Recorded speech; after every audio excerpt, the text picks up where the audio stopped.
Welcome back to another episode of Matters of the Heart and Soul podcast. This is your host, Russell Bruce, and today we have a special guest, Mr. Duane Shepard. How you doing today, sir? I'm doing great. Thank you for having me. Duane also goes by Chief Yellowfeather.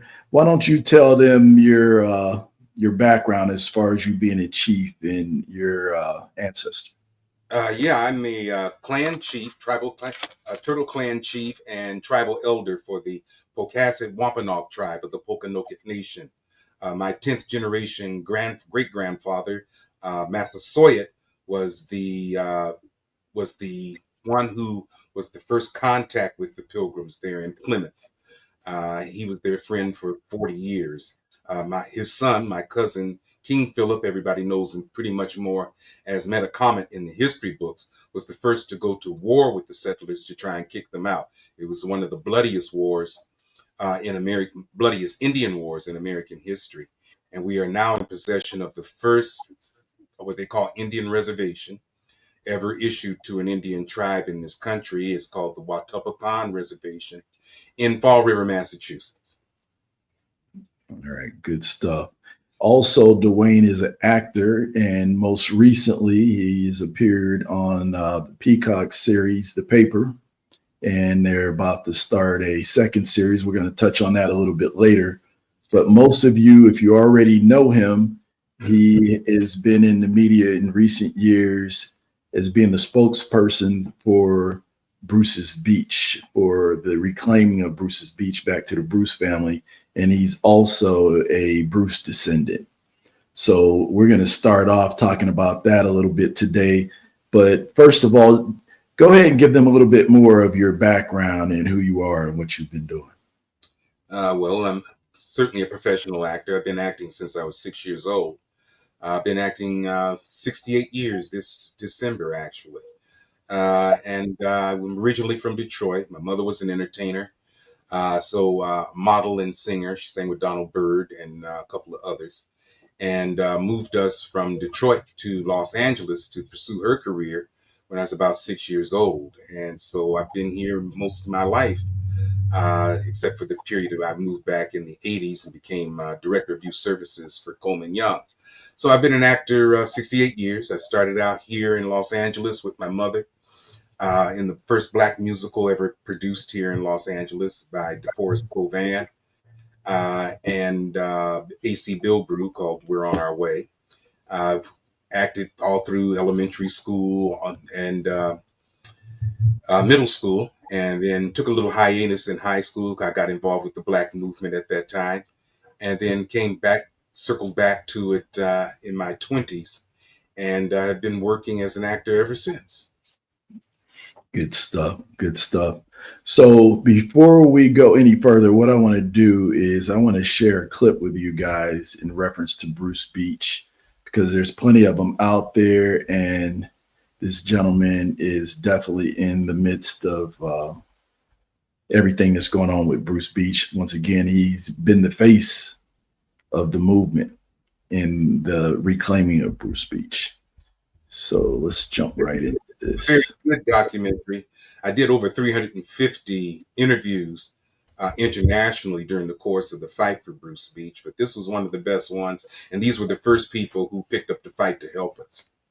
All right, good stuff. And here we go. Let's let it rip. In 1912, Charles and Willa Bruce purchased 2 parcels of land in the city of Manhattan Beach. It was along this sandy stretch that you can't air it? 3 by 100 square foot plots were once owned by Willa and Charles Bruce. During that period of time in 1 second here.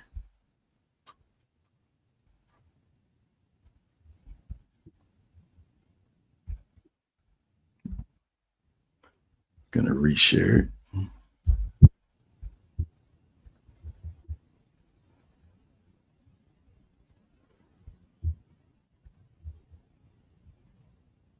There you go. All right, let's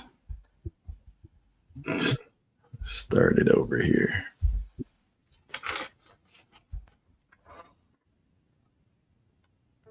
In 1912, Charles and Willa Bruce purchased 2 parcels of land in the city of Manhattan Beach. It was along this sandy stretch that 2 33 by 100 square foot plots were once owned by Willa and Charles Bruce. During that period of time in America, there was nowhere on the West Coast where African Americans could actually enjoy the water or the ocean. Over the years, the property became a restaurant, a dance hall. So it was a very, very popular place for people to be. And it was very lucrative for the Bruce family, as it turns out.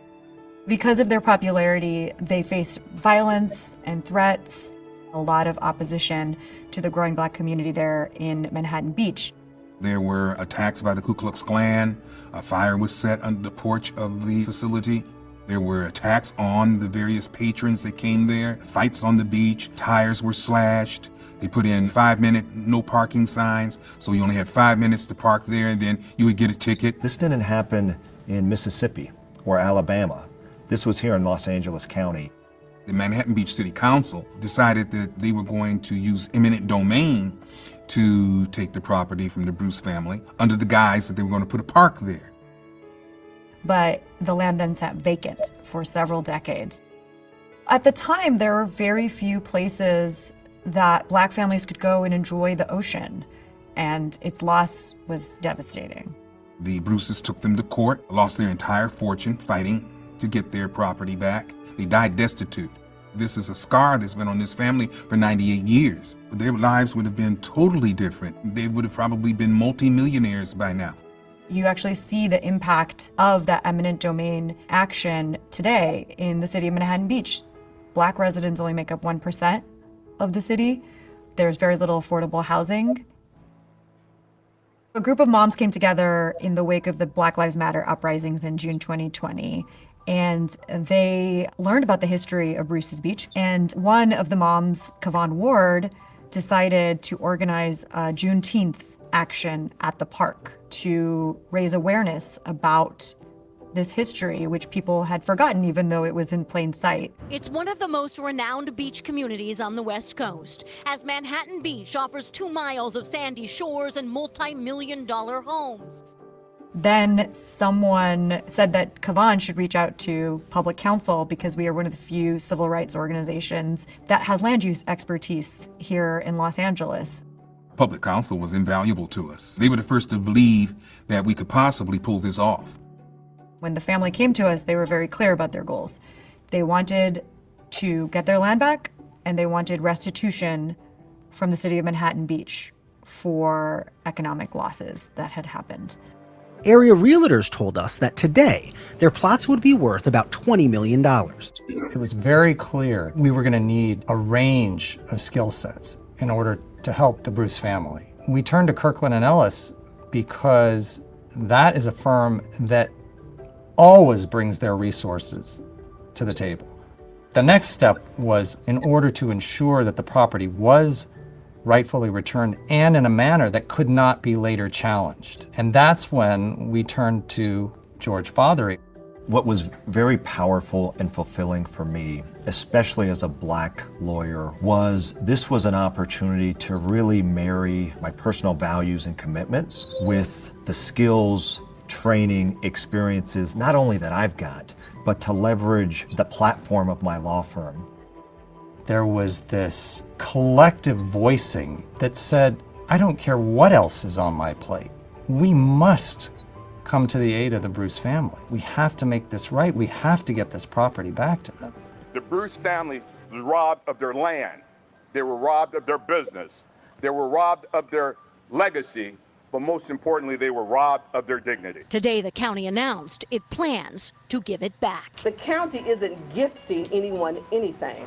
The county is returning property that was inappropriately taken. The day of the public ceremony where the county was officially returning the property to the family, I'll never forget the experience of being there and having the deed returned. This was a case with no precedent. And what I'm excited about, what I'm proud about, is now we've done it. Now people don't have the excuse of, that's never been done before, we can't do it. The Bruce story is not unique. Justice has been a long time coming. I hope that it can be a blueprint for the future There's a way to work in this system and to fight this system and to get results. I feel empowered right now. We're the first black family in America to ever get land returned to us that was taken in that manner. So it's an historical moment, and we have the blueprint on how to get it done now.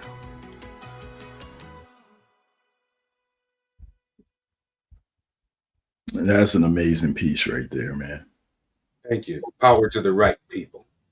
Definitely. And it speaks volumes, right? Because it was mentioned in there that this is not a unique case. It's happened to thousands of black families. That's what the Great Migration was all about, when they were being chased off their land, being pushed north, and some of them went west. And like, for example, I did a podcast about a year ago in reference to George Floyd's family. His two-time paternal great-grandfather, Hillary Stewart, was a wealthy farmer. He had 500 acres of land in the Carolinas, and was tricked out of his land, cheated out of his 500 acres, and died destitute. Same story. Absolutely. There are hundreds of families right now fighting to get their land back after what we've done. Considering the present administration, it's going to be a little tough. You know, we were in a different situation, 5-6 years back, but at least they've been inspired to fight. That's the main thing. Okay. So tell us, like, how did all the stars line up and for this to even to kick into gear after this many years? Well, the Mothers Against Racism in the South Bay, spearheaded with the leadership of Kavon Ward, did a demonstration during the COVID crisis at the Bruce Beach area in 2020. And that garnered some attention from the news media. And out of that, the public counsel, Faisal Malik, from public counsel, reached out to Kavon Ward and asked how they could help in trying to get the fight to get the land back for the Bruce family. And my cousin was there that day. Her name's Pat Bruce. She was there that day, connected me with Kavon Ward. And because I had been asked by the family to spearhead the fight because of my experience within the Black movement during the 60s. And so therefore they asked me to spearhead the fight because they figured we had tried all of the other avenues of protest and begging them to help us and to get back the land. And they felt that a more aggressive approach was needed. And so they asked me to do it. And 2 years before, we had our family reunion there in 2018. And at that time, I stepped up and declared that land sacred land and told my entire family and the city officials there in Manhattan Beach that I was going to do everything I could to get that land back. Of course, everybody looked at me like I was crazy, Of course. family, everybody thought I was nuts, because just having an Indian, a realized chief in the family was an anomaly, and people didn't, really believe, what they, about our history and whatever the case may be, which I understood that, but I still made my statement. And now it has been true. So to the youth of the Bruce family, we can do what we say we're going to do and do what we say we're going to do. And hopefully I've been a example of leadership for them. So after that, we met with public counsel and Faisal Malik, and they got us Kirkland, a volunteer or the pro bono real estate corporation, to come in and help us and do some research for documents and things of that nature. And they were very helpful in getting these documents that we needed to document what had actually happened, as well as court transcripts of the court fight to get the land back. Thereafter, we proceeded to raise hell. Somebody attacked me in the local newspaper which I took that opportunity to let them know that's not the thing that you want to do with me or with the Bruce family. And the local newspapers picked up that, you know how they do, you know, the news media thrives off of conflict and controversy. Me being a child of the 60s understood that. And, you know, I created conflict and controversy, and they certainly it picked it up and ran with it all around the world. And so we got all this publicity, and eventually the powers that be in the county of Los Angeles got a little shaky, and or shaken, I should say. And Supervisor Janice Hahn gave me a call and said, "Look, we understand what you're trying to do.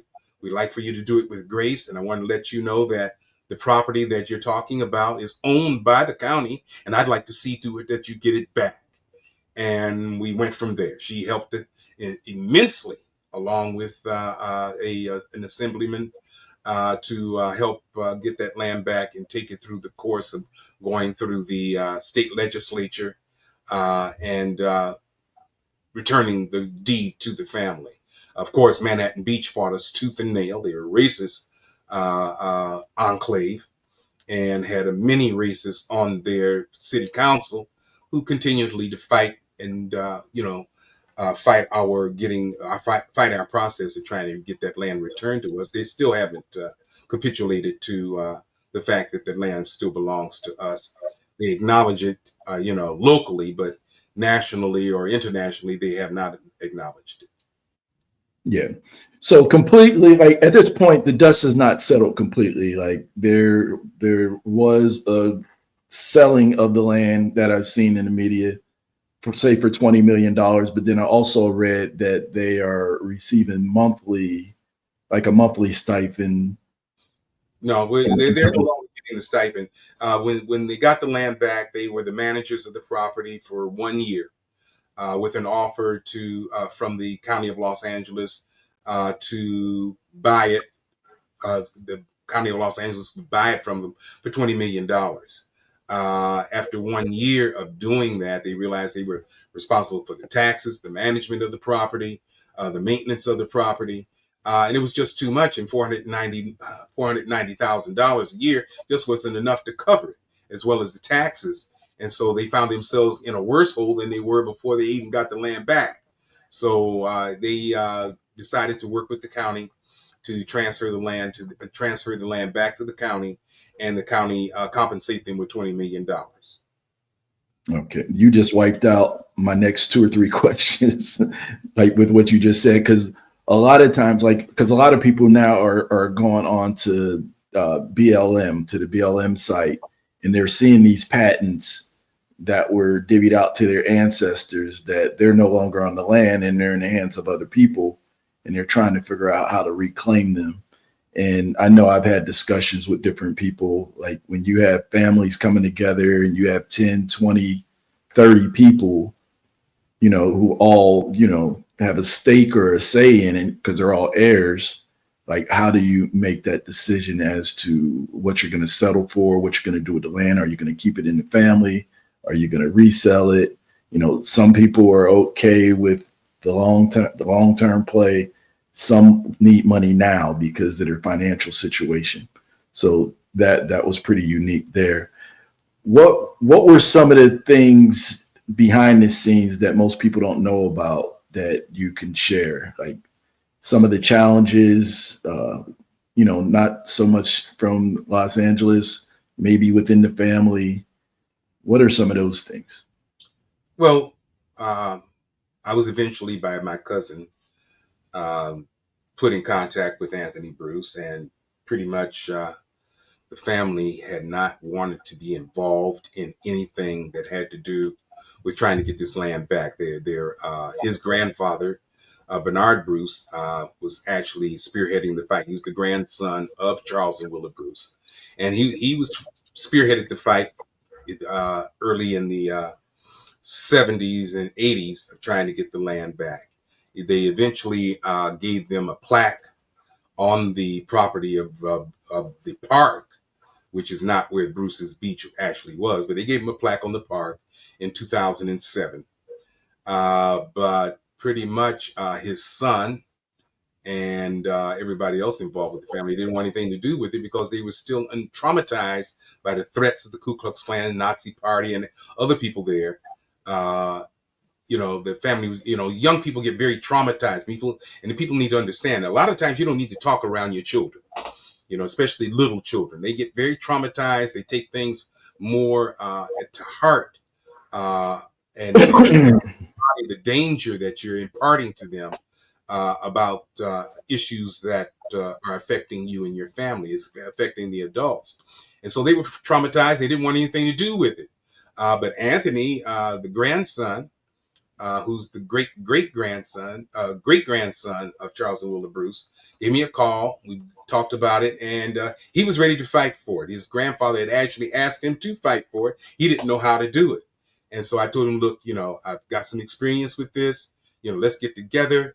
I don't want anything out of the deal. And let's go after this, and let's get justice for your family. And he said, okay, I'm going to learn from you. And, we're going to go forward, and we're going to do everything we can to get justice for my family, which he did. On the other hand, I had people within my own family, which we had Kevon Ward, who had actually started this. And, and I've got to be candid with people, because people need to understand things like this happen.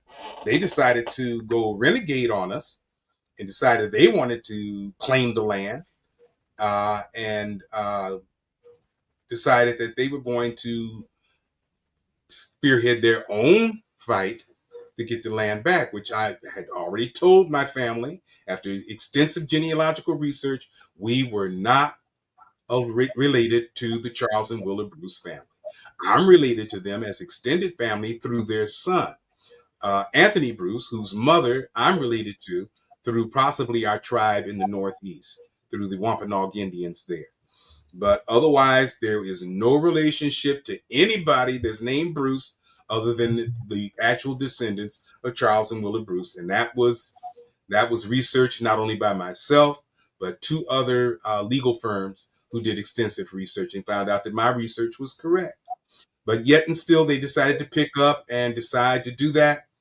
I believe, and I only say believe, that they got donations from some prominent people in the entertainment industry, and also from Black Lives Matter, and then also wanted us to take money from Black Lives Matter, which I refused to do. We took no donations from anyone.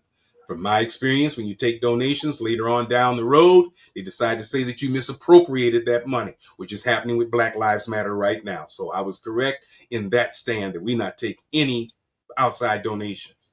And so we had that rift going on. And then we had people from all over the world. We had Asians, Africans, we had white people. You name it, all kind of people that came in, decided to come in and claim that they were Bruce's, and did affidavits claiming that the land was theirs. I did 350 interviews internationally, and as I got out there internationally, people from all over the world decided to come in and say that they were heirs of Charles and Willa Bruce, which has certainly bogged down the process. And it made something that could have happened in a year drawn out to 3 years actually. So that was the case, and so I picked up the fight. I said, no, I'm going to do this. I'm going to help my family, because the greatest thing a chief can do for his tribe is fight for them. And, and I had to do some soul searching, because I had my own family and I had my own career, whatever. I had to put my career on hold to do this. Became very visible, and endured a lot of threats and things of that nature, which I welcomed, because, I'm a fighter. I'm a freedom fighter. I always have been and continue to be, for human rights of people around the world. And so therefore, I had a serious talk with God, and God said, look, you take care of mine, I'll take care of you. And when God talks, I listen. And I said, okay, let's go. And so we did. We moved forward, and we took the people that God sent our way to help us, and we became successful in our quest. The first Black family in the United States history to repatriate their land to their family. Wow. And this story is going to segue into what you just mentioned is going to segue into us talking about your indigenous status. But before we even get there, like, for example, you mentioned you have all these people nationally, internationally trying to claim they were part of the tribe. I remember also during that time, because I manage our Bruce page that you're on, so you get to see what I do there. And back during that same time, there were a lot of people trying to get onto our page, and I didn't know why. But now that you say that, I know, because Charles Bruce was actually from the DC area, and our Bruce family is also from Virginia. And Charles was the oldest son of my 4-time great grandparents that also I share with. We talked about this, Henry Louis Gates Jr., which you're connected to as well. So I think people were just reaching at that time, Yeah. trying to find out how they can get in and where they could get in, because they weren't sure which family it was. Yeah. The root of all evil is money.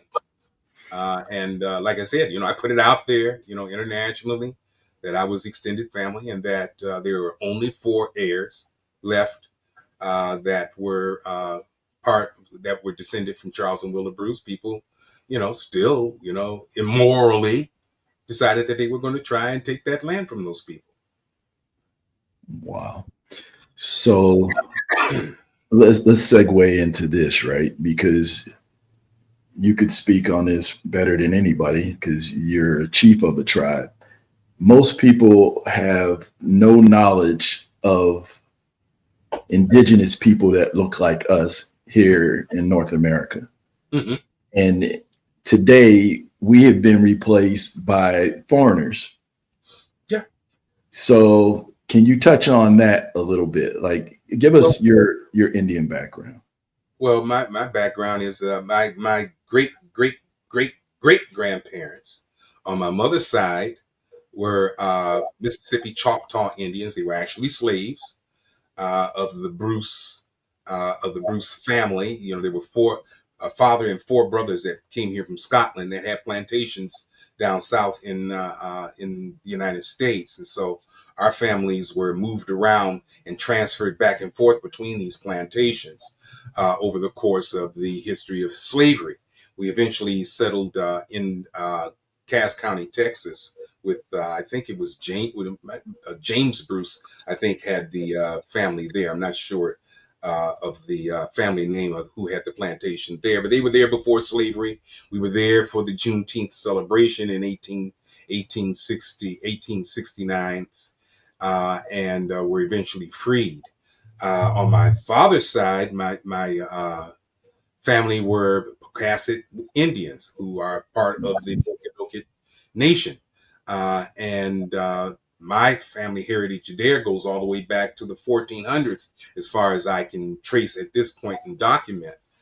Even one of my family members, Phillip, was a member of the Revolutionary soldiers and fought in the Revolutionary War. And my grand uncle was George Shepard, was a member, and his son and his, I believe his father as well, were part of the colored troops in the Civil War in Massachusetts. The 11th Infantry, I believe it was. You have to forgive me. I've got a lot of information in my head. Yeah, I know how that goes. Trust me. As an actor, I have to do a data dump in order to clear my mind, in order to work with scripts and whatever. So, but pretty much the information I'm giving you is pretty much searchable on the internet and through AI. So, but both my great grandmother on my mother's side and my grandmother on my father's side always impressed upon me that I should do the research into the indigenous heritage of our family. I never really fit in the Black community. My morals were different than most of the African descendants of the Black community, and I was always picked on, and I just didn't feel comfortable in the African American community when I was growing up, and I never knew why until eventually, because they would talk to me about indigenous heritage or whatever the case may be. And I would mention that I was the son of Metacomet when that subject would come up in elementary school in the history books and get laughed at and ridiculed and put down by the teachers, and branded a liar, and especially by black teachers. So I kind of just put it away until recently in 2010 or so, I picked it back up, started doing a lot more research. My grandmother was the oldest living Wampanoag Indian on my father's side. She was 103 years old in 2013 when she passed. But about 2 weeks before she passed, I had completed my research and found our tribe, our reservation and our tribe, and they repatriated her back to the reservation 2 weeks before she passed away. Yeah. So you just touched on something, and you're a little older than me. So your generation was probably that very pivotal generation where this indigenous heritage got washed, because prior to the 60s, we weren't referring to ourselves as Black, African American, which started in the mid 80s. You're shaking your head because I think we had this conversation before, right? Yeah. It was a terrible thing to be called Black or a Black African. That was part of playing the dozens. You Black, N-word, and I don't know why they say N-word. We know what it is, and they still use it.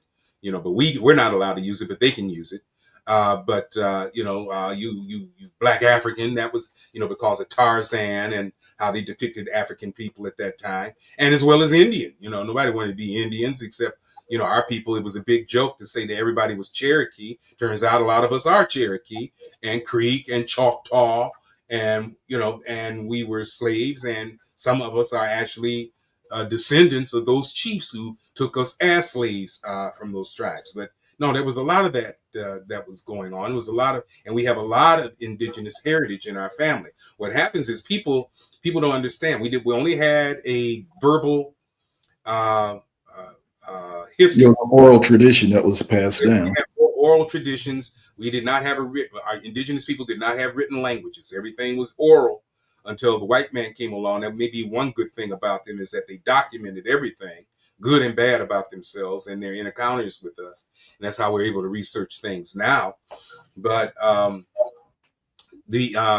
what we see now, what's depicted as Indian or indigenous, are the indigenous people who are mixed with Spanish. So therefore you get these light-skinned people who call themselves Native Americans, who pretty much identify only with that aspect, the Southwest Indians, in that case, and those people there. Where in the Northeast, we were all copper-skinned, dark-skinned indigenous people. Down in the plains, we were all indigenous people. The people in the Seminoles were pretty much Black down there in Florida, and we were all part of the Algonquin Nation. Anybody east of the Mississippi were the Algonquin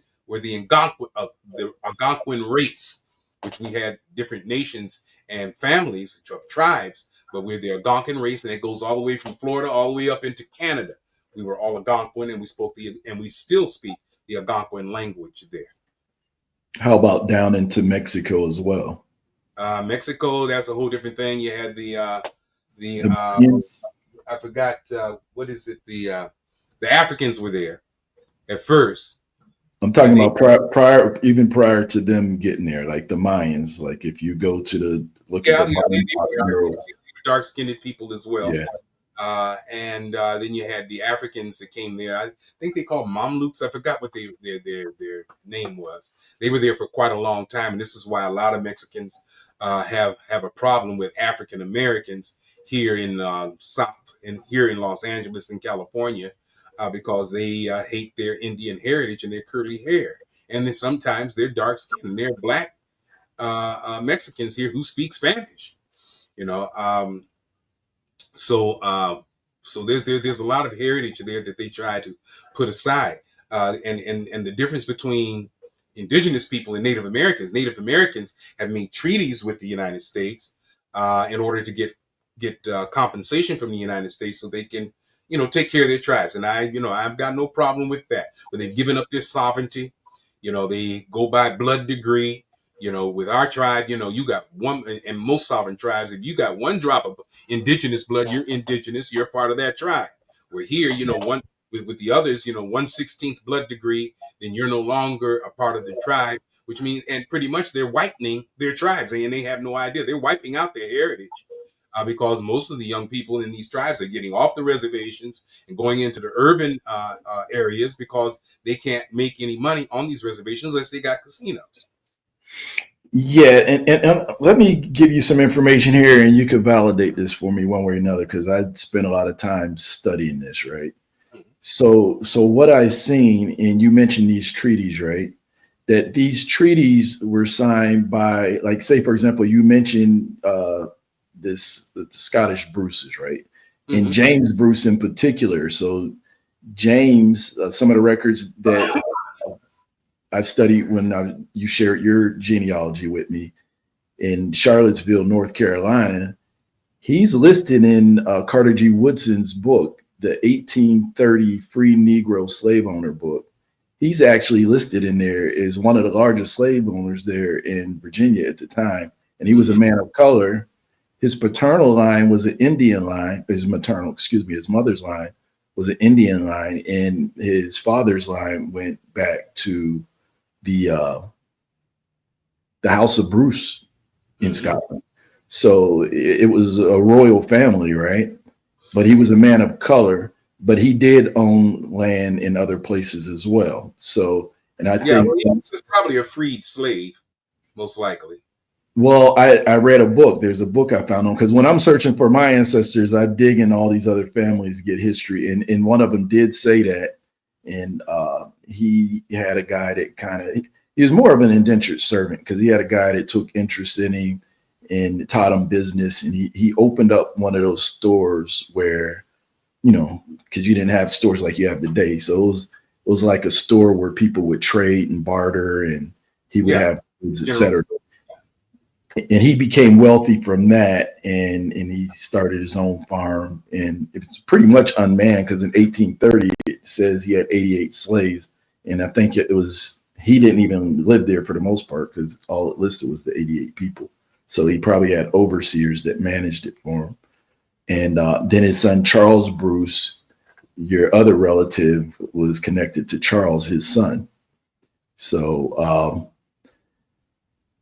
but with that, it showed how the Scottish end up moving down, say, from Virginia down south.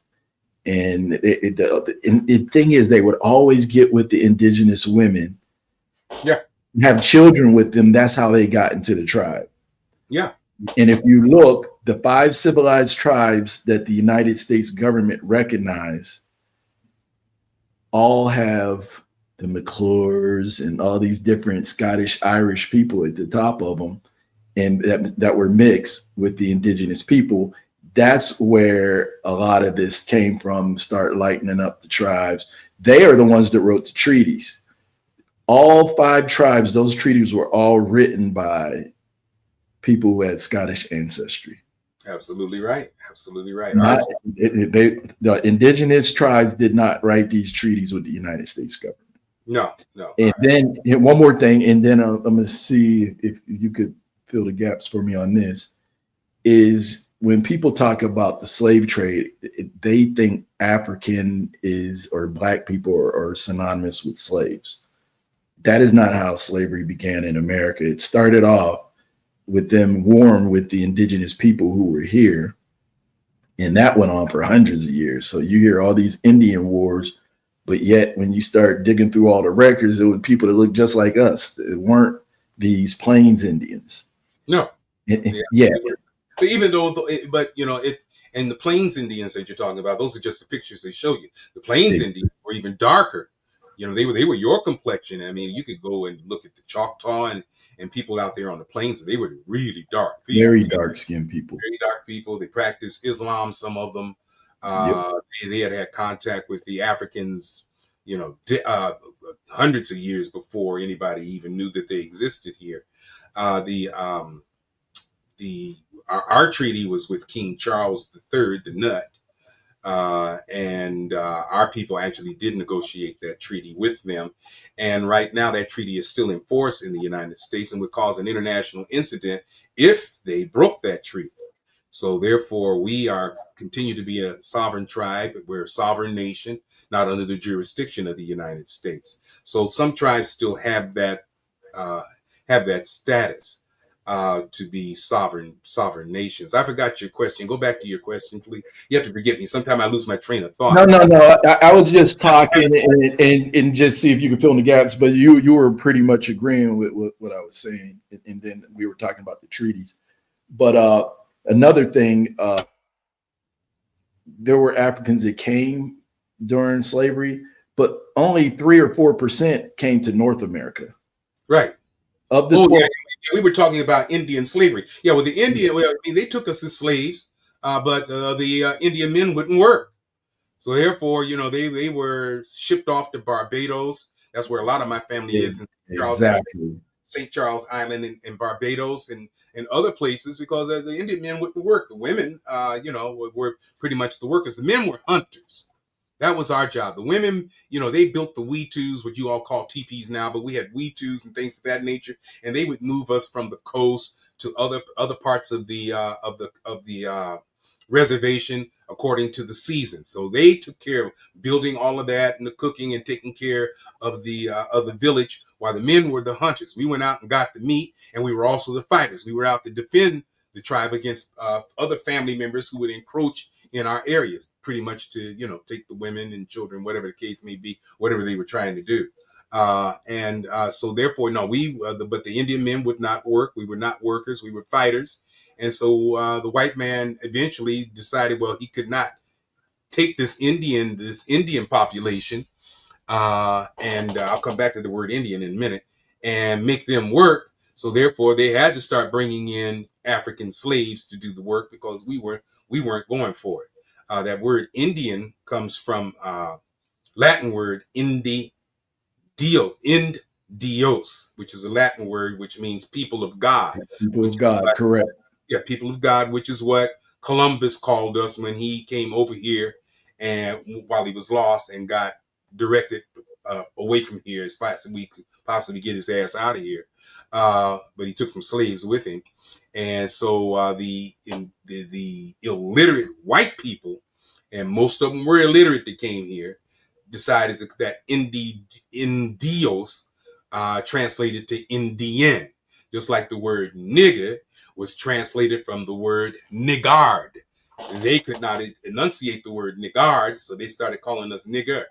And so the word niggard is not a curse word. It means miserly, because we took care of our tribes and we kept our riches to ourselves there in Africa. So that's how the word Indian came about. So we don't have a problem calling ourselves Indians. And then most of our treaties with the white man are, we're indicated as Indians. So we have to be careful of trying to identify ourselves as anything else in our course of still fighting for our land. So I just repatriated some land about 5 years ago from a casino there in Tiverton, Rhode Island, that they had built on our lands without permission, and we had to get some land. They had to give us some concessions regarding that.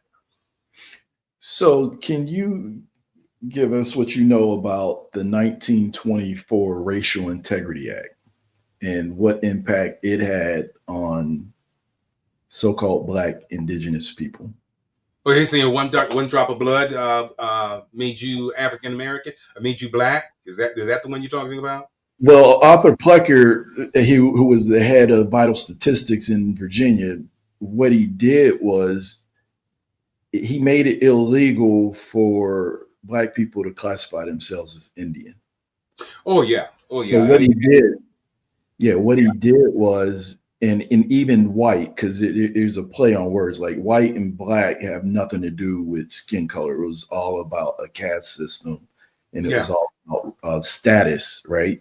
Because all the Europeans that were coming over, the Moors, they were all classified as white. And even in America to this day, there's something called MENA, MENA. People could Google it, look it up. It's Middle Eastern North African. Right. These people in America are all classified as white. Yeah. Yeah, absolutely. Well, Right. so what happens there is that we don't subscribe to that. If you go back through, and as a genealogist, I found that most of the people that were um, identified as mulatto were actually indigenous They people. were Indian, yeah. They were indigenous people, and it was a process they used to wipe out our identities. Excuse my enunciations.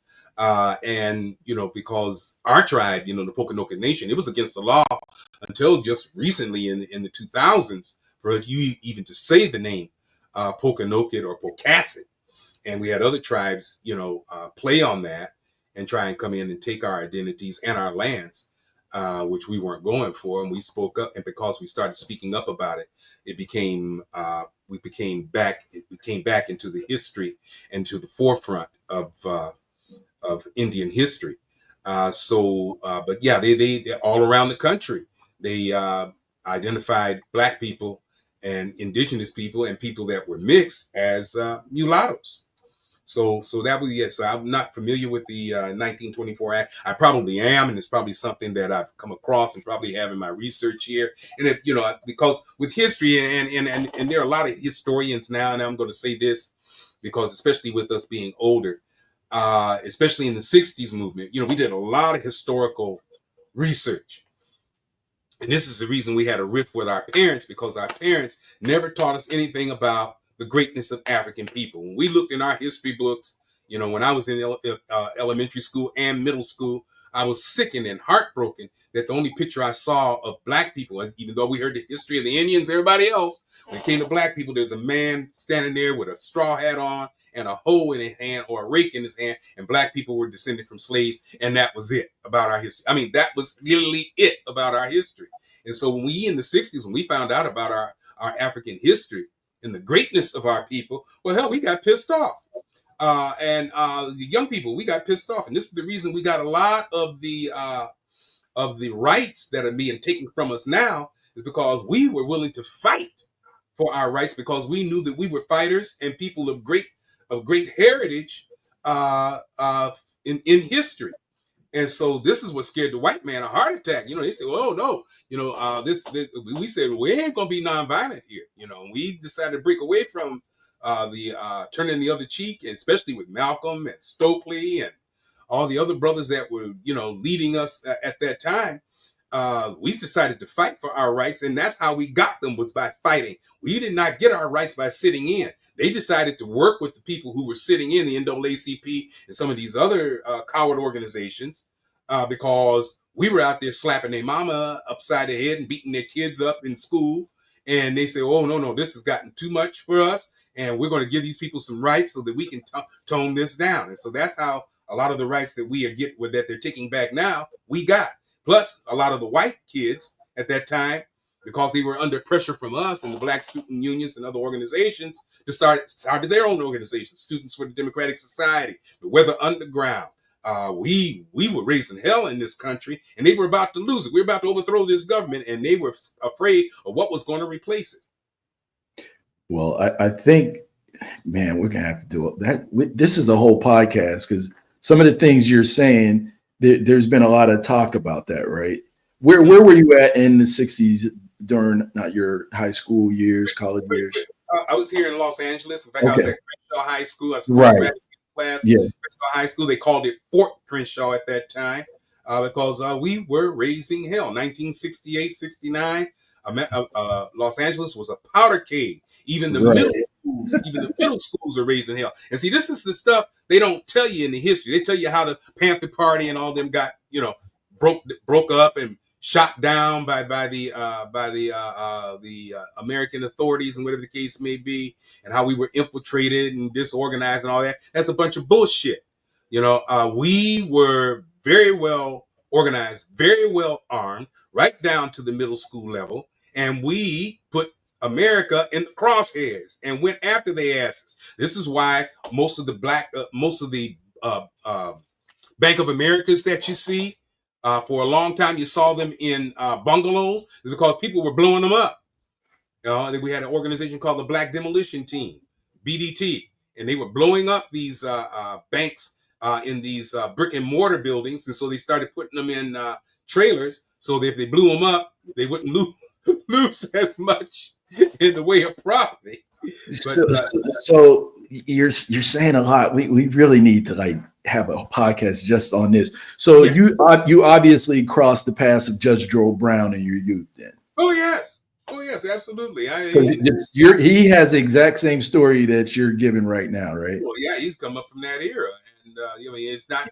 It's, like I said, they keep that from the public. They talk about the Rainbow Coalition and all that, and the demonstrations, but they don't talk about the war on the street. People. I mean, if you just look at some of the pictures of the riots, they say the riots were insurrections and whatever the case may be, and people got killed because they were killed and burned up buildings or whatever the case may be. You look at those pictures, and the National Guard and the police were in these cities. If you noticed in those pictures, they were behind their police cars and they were pointing up. They would pick their finger and they would point up. They were pointing up at who they were shooting at, not down where the rioters were, up, because there were teams of black snipers going from city to city firing on them. Wow. Let me share this with you, because this is very interesting to me, right? Because a lot of what we're finding in the 60s, right? Because you're saying, that's why I said your age group is when it turned black, right? We weren't calling ourselves black. No. In the 60s, this is documented, the CIA is what funded black studies in these colleges. Yeah. But there was a reason behind it. So if you look, once again, we're talking about the slave trade. Only 3 or 4% of the slaves, it was like 380 something thousand slaves came to North America between 1619 and about 1808, when they made it illegal for them to come in, right? Right. The majority of African people here in America today came between 1990 and 2000. Mm-hmm. And it came after what happened during the 60s. The CIA funded it. Melville Herkovich, who pretty much was the father of Pan-Africanism. This is a Jewish guy that pretty much wrote most of the documentation and funded some of our early teachers. Some I sat at the foot of and took in the same information, right? So I had my Pan-Africanist spiel, but that took us away from claiming our indigenous status, because during that same time, they passed the 1968 Indian Civil Rights Act, and we wanted to be black. And we had a whole bunch of leaders who were not from North America. Right. Yeah, so it's like, in order for us to all be under the same umbrella, it's more like a political philosophy than it was, say, what do you want to say? It's instead of a pedigree, right? Yeah. Because most of us trace our roots back to the Southeast here in America, to these indigenous roots. But then you had these other people who either had a stake or wanted something here, who were funded by these other organizations to pull us away from our indigenous roots and claim black. And so that takes us into stuff like the Nation of Islam. As much as I love them, it's like I'm still trying to figure that out, because brother, all you got to do is read Carl Evans' book on Malcolm X and on Elijah Muhammad, Baba Zak Kondo's book on them. In fact, when I was visiting, and I guess I haven't mentioned that I did a 30-year tour, one-man show on the life of Malcolm X from 1978 to 2008, just to keep the spirit of Malcolm alive at that time. So, and most of my audiences were white, by the way. But I got a visit in 1985 from the FBI, because I'm doing a play, of course. And they wanted to make sure I was keeping my audiences under control, because I wasn't playing Malcolm as the Malcolm people saw on TV. I was coming as the spirit of Malcolm in order to get our people back into the spirit of fighting for their rights, because we were starting to get away from it after the 70s of partying and disco and drugs and mixing with the other races and homogenizing our movement. So yeah, we had a lot of change at that time. So I forgot your question. Go back to your question again. No. But what you're saying, you just explained something to me, because I heard the Malcolm undertones when you were speaking for the Bruce family. Oh yeah. I mean, we have to go back to when I thought back on our history, on how that white man has kidnapped us for over 400 years, brought us here and stripped us of our language, stripped us of our culture, stripped us of everything you and I can use today to prove that we're even a part of the human family. Then he brought us to the level of an animal, sold us from plantation to plantation, from state to state, sold you like you were like a sack of wheat, sold you like you were a sack of potatoes, sold your mothers and your daughters and your sisters, brothers, like they were horses or plows or some old funky chicken. Then he hung your black ass from one end of this country to another. And you have the nerve to ask me why I thought that white man was the devil? Why, you out of your mind. Good stuff, man. Good stuff. You're like the perfect storm for the leader of a movement. You know, you need character and charisma. Yeah, you do. Yeah, you do. Yeah. Malcolm, and that's what I used during our fight for Bruce's Beach. Getting back to that was the reason they asked me to do it. They had to have somebody that was seasoned with leadership in fighting against these various racist organizations and racist people. And I reversed the attacks on them. I joined most of those organizations, like the Black Klansmen. Most of those organizations that were attacking me, I was a member of, and they didn't even know. When they found out, they disbanded the organizations. So, like, how far did you go with it? Did you put the robe on and do it, or? Oh, no. Well, everything's online. So, Okay. when they would attack me, I'd do some little research of who they were, and then I would join their organization under another name and under another email address. And and then I would participate with them and find out what they were planned on doing with our, with our protests and whatever the case may be. And eventually, to demoralize them, I told them who I was, and they just shut down. Wow. Yeah.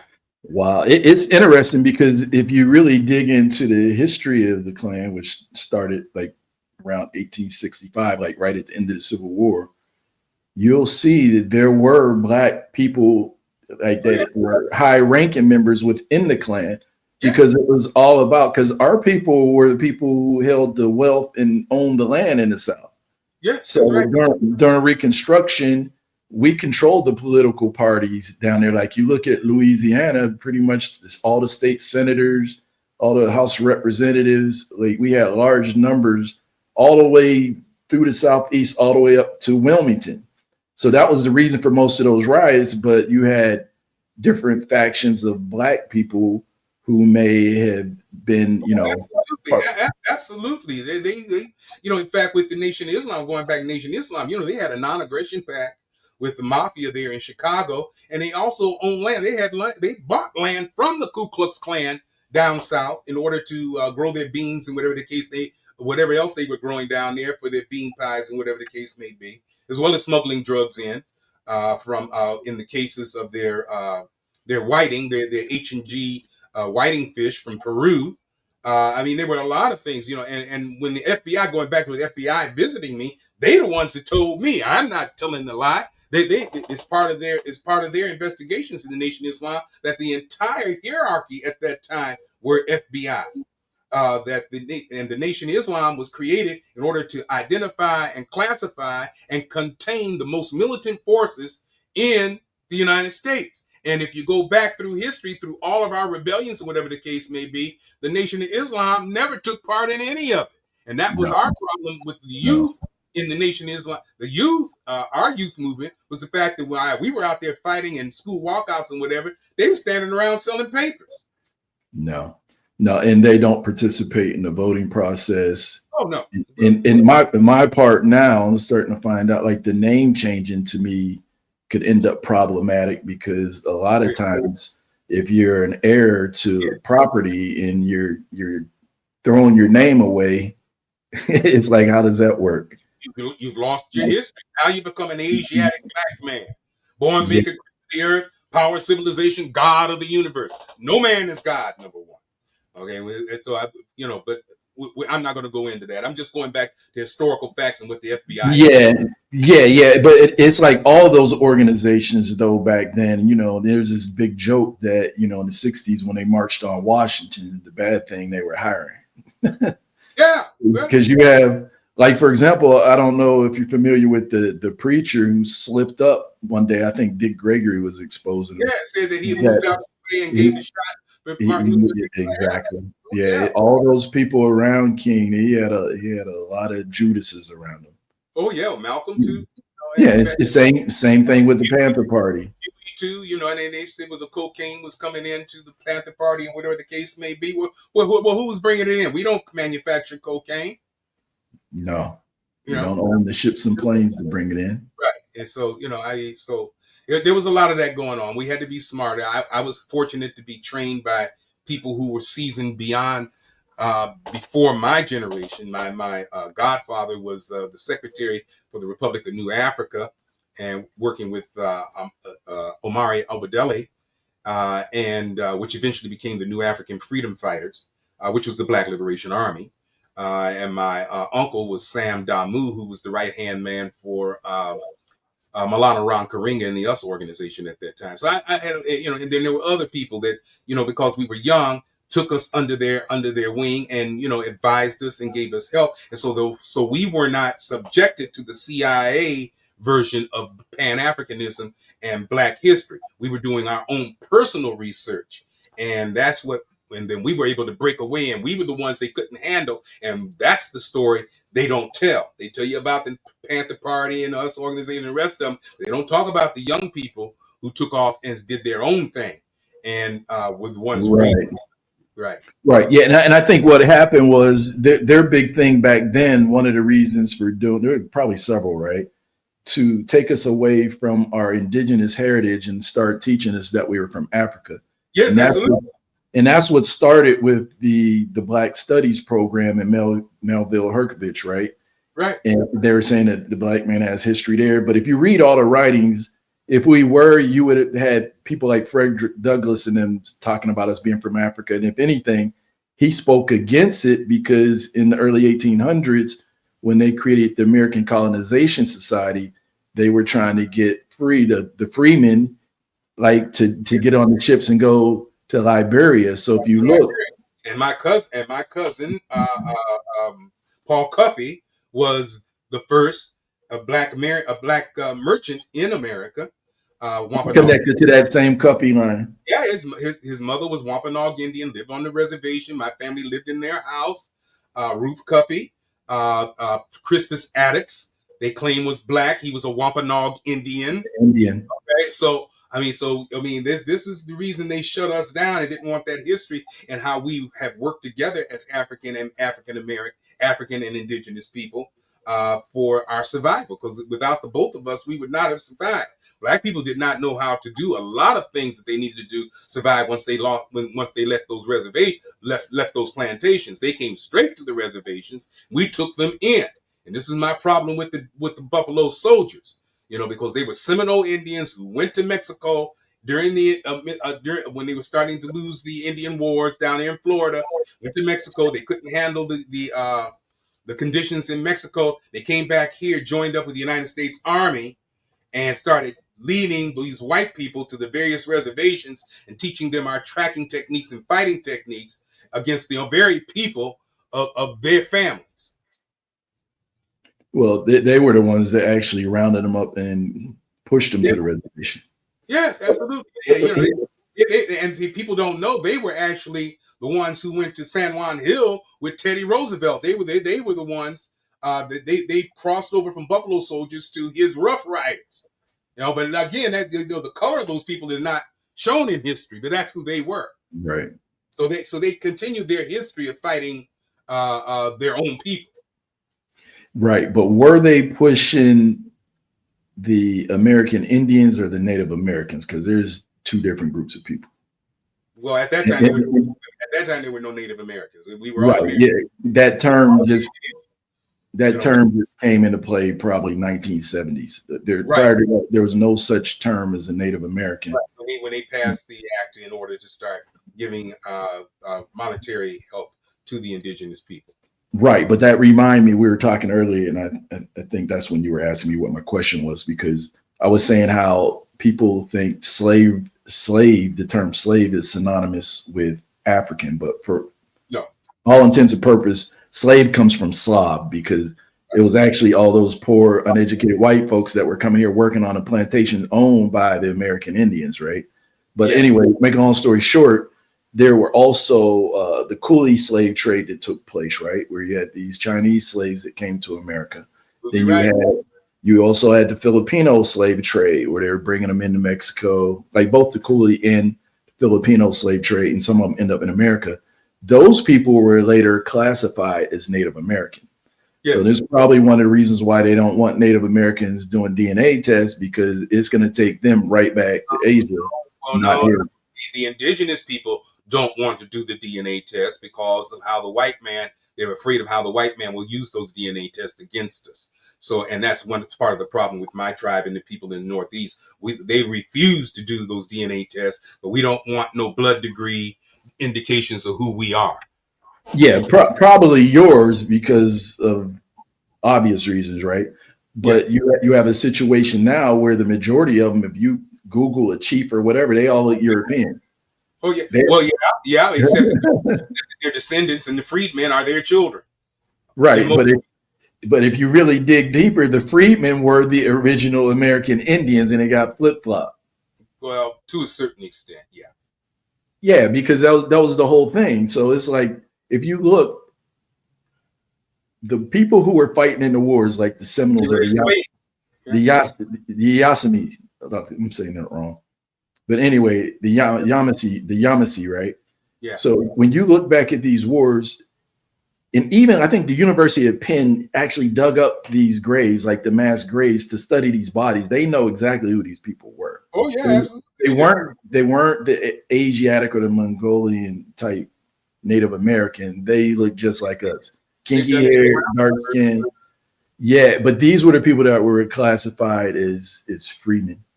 But anyway, we're going too deep off in that. That's a whole nother podcast. If you're interested, we could come back and just deal strictly with the American Indian stuff. But let's jump into this. We talked about my time is running short now. Yes. So we can finish up with this. As far as your acting career, give us some background on some of the stuff that you've done, and talk about what you're doing currently on Peacock. Oh God, man, I've done numerous television shows, and I did Malcolm for 30 years, and out of Malcolm, I got called to do a lot of other TV shows because they tried to distract me from doing Malcolm. So that was one good thing about doing Malcolm, or second good thing about doing Malcolm as well as educating our people, our young people, who Malcolm X was. I've done the Eric Andre show recently. I did American Homecoming. Just this past year, season 3, episode 10, I played a 90-year-old Negro League baseball player. I'm now the co-star, a guest star this season, a guest star on the spinoff series of The Office called The Paper on the Peacock Channel. And next year I will be a series regular. I've bumped up now. I also played several roles on the show The Soul Man with Cedric the Entertainer. Also been on his new show, The Neighborhood. Growing Up Fisher. I was on a lot of white shows. I've done a lot of work over the years. I've been blessed to have some type of career, not making a lot of money. Here and there, I had periods where I didn't work at all for a year, 2 years, 3 years, but I was consistent. I consistently kept my eye on the goal and didn't give up. And now I've been blessed to be a series regular on a major television show. I'm also, and for your young people that are listening, I'm also the voice of Aaron Cash on the game, the Batman game, Arkham Asylum. Nice. And another game that they play called Crash Racing. I think it started out Crash Bandicoot or something like that. I play Stu the Rooster in Crash Racing as well. Good stuff, man. So once again, when does the second season or this next season on Peacock begin? I don't know when the season will be released. We start shooting as of we start table reads next month. Not next month, in December. We start table reads. Okay, and from what I understand, you're going to have more of a lead role in the next series. Yeah, I'll be series regular. So they're going, and I've been getting good reviews, so that's understandable. Once they saw the reviews, they got out to my agents and said, no, we don't want him going anywhere else. We're going to contract him and make him a series regular. Good stuff, man. Yeah, we got to do this again, Duane. Oh yeah, man. I mean, there's a whole lot more to talk about. We have to, definitely. In my 74 years, I've done a lot, brother. We ain't talking about the players' ball and none of that yet. So, hey, 70s is a whole different story. Hey, there you go, man. So once again, ladies and gentlemen, this is Mr. Duane Shepard, aka Chief Yellow Feather, and man, this is your history. You are history. You're American history, my man. Well, thank you. I am honored to be a part of history for my African American people as well as my indigenous people. And keep the faith, baby, as our brother used to say. And we will prevail no matter what. Don't get fooled. There are those of us who will step up when the time is right. There you go. I appreciate you coming on the show. Enjoyed it. And until next time, everybody out there, peace. Power to the right people.